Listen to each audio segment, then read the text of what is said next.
Hello guys, welcome back. I have watched season 3 part 1 of Bridgerton, and today I will be doing a review and discussion of part 1 of the season. So if you don't want to be spoiled, please leave now, but if you don't mind being spoiled, let's get into it. So the first thing I wanted to mention is that Colin definitely went to Shonda camp. There was a scene in episode 1 in which he took his top off, and you could tell that he's definitely been to the gym. So not only has he gone for travels, he's also gone to Shonda camp. In fact, his travels were probably Shonda camp.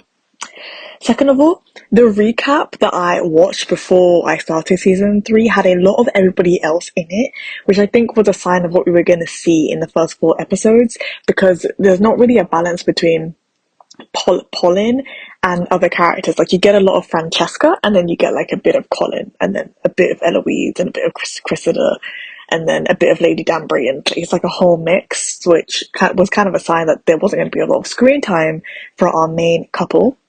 Third of all, Colin is really feeling himself in this part 1. Like, he's very egotistical, and it's definitely giving me the ick. Fourth, I feel like Colin's voice has definitely changed, but maybe it's because I'm paying more attention to him now.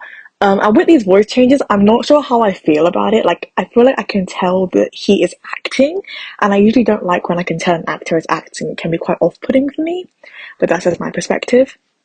Next thing, I think Eloise is so wrong for befriending Cressida, who bullies Penelope, and like, she knows that Cressida has been bullying Penelope, and she's giving me the ick for that. Like, really, girl? Like, you're gonna befriend your ex-friend's bully? I morally don't think it's right for you to like befriend somebody that you know is not good to your friend just because you're not friends with that person anymore. But that's just me. Next thing, Colin was really like pissing me off, like thinking he was all that. Like, it annoyed me beyond. So I don't know about anybody else, but I hated that. And then also, Penelope was the last person he came to see in episode 1, and it bothered me because he literally was seeing everybody else before her, and there was even a part where he met all his family, and Penelope was like across the street, and she was looking at him, and he looked at her, but I felt like he didn't see her, and then like later on he goes to meet her, and you could argue, oh, she was the last to be seen because he cares about her the most. That's not the vibe I got. I literally got the vibe that he was like, at least in episode 1, you're the least important, so I don't like that. Fourth of all, Penelope was looking really, really good in episode 1. I loved that emerald dress on her. She looked gorgeous in it. And I also felt bad for her when she was trying to talk to all those guys, and they were just kind of like disgusted. I felt really bad for her. And then I questioned episode 1 whether Francesca actually liked men, Francesca Bridgerton, because she's out on her debut. I was like, does she like men? Is she potentially like a lesbian? Like, I questioned that, but later on you find out that that's not really the case. Cressida, excuse my language, is a bitch, an awful human being. Like, I know she has a tough life, like, her home background is really sad and dour, but I just think it's still no excuse to be as awful as she is, so I can't stand Cressida. Like, I can't forgive her, but Cressida for like her behavior, but I can forgive her, but I don't think Penelope could probably forgive Cressida. Like, I can't imagine them ever being friends, personally speaking. But let's see what part 2 might do.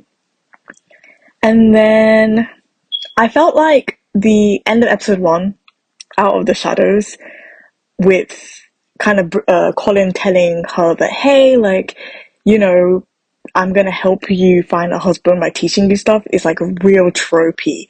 Right, I've seen it a bunch of times, like, oh, I'm gonna teach you how to fall in love, and then basically fall in love with you.